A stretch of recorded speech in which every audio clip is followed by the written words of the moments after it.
الحمدللہ رب العالمین والصلاة والسلام علی سید الانبیاء والمرسلین اما بعد فاعوذ باللہ من الشیطان الرجیم بسم اللہ الرحمن الرحیم۔ حضرات محترم، آج ہم آپ کے سامنے حضور علیہ السلام کے علم غیب کلی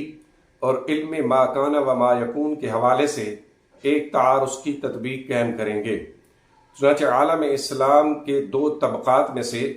ایک بڑے طبقے کے ذہنوں میں یہ تصور موجود ہے کہ اللہ رب العزت نے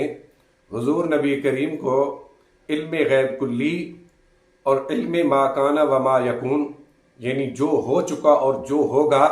حضور کو عطا فرما دیے، جبکہ اس کے برعکس دوسرے طبقے میں یہ تصور موجود ہے کہ علم غیب کلی یا علم ما کان و ما یکون کو حضور علیہ السلام کی طرف منسوب کرنا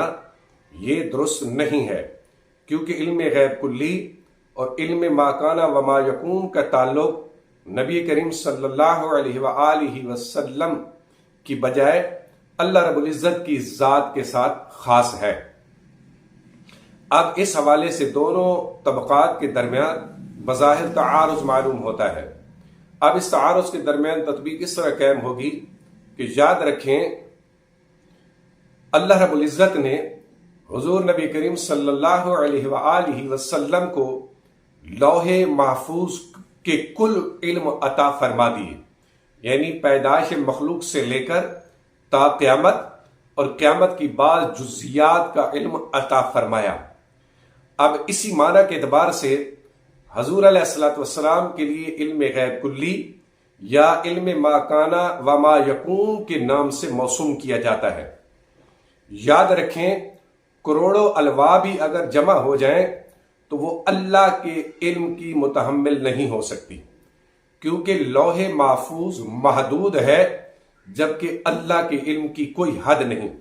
لیکن نبی کریم صلی اللہ علیہ وآلہ وسلم کے علم کی کوئی نہ کوئی حد موجود ہے۔ اور دوسری بات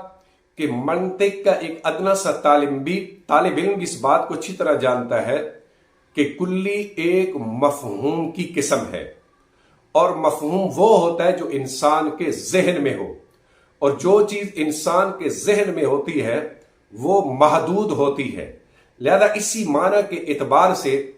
حضور علیہ السلام کے لیے علم کلی کا لفظ بولا جاتا ہے۔ اور یاد رکھیں کہ علم غیب کے حوالے سے تین باتوں کا ذہن کے اندر رکھنا یہ بہت ضروری ہے۔ نمبر ایک کہ حضور علیہ السلام کا علم غیب متناہی ہے اور اللہ رب العزت کا علم غیب لا متناہی ہے، یعنی حضور کے علم کی کوئی نہ کوئی حد موجود ہے، لیکن اللہ کے علم کی کوئی حد موجود نہیں۔ دوسری بات کہ حضور علیہ السلام کے علم غیب کو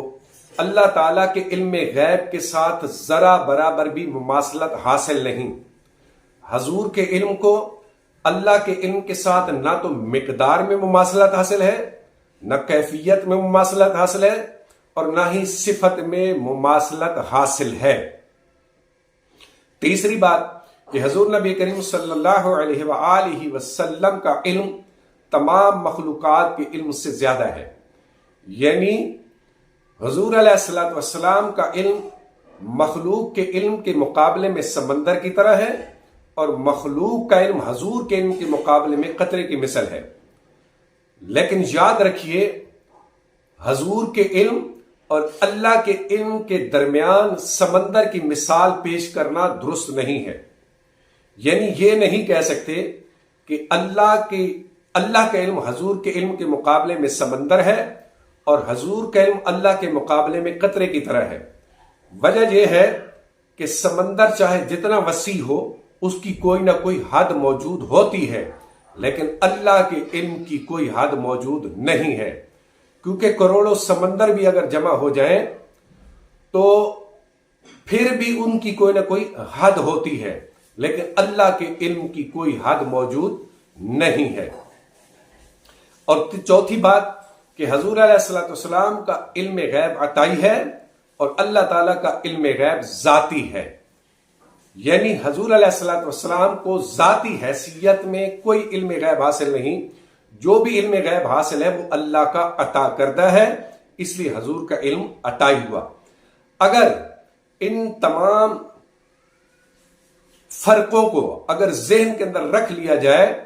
تو پھر ایسی صورت میں تعارض بھی ختم ہو سکتا ہے اور اس حل کے بعد اختلاف بھی ختم ہو سکتا ہے۔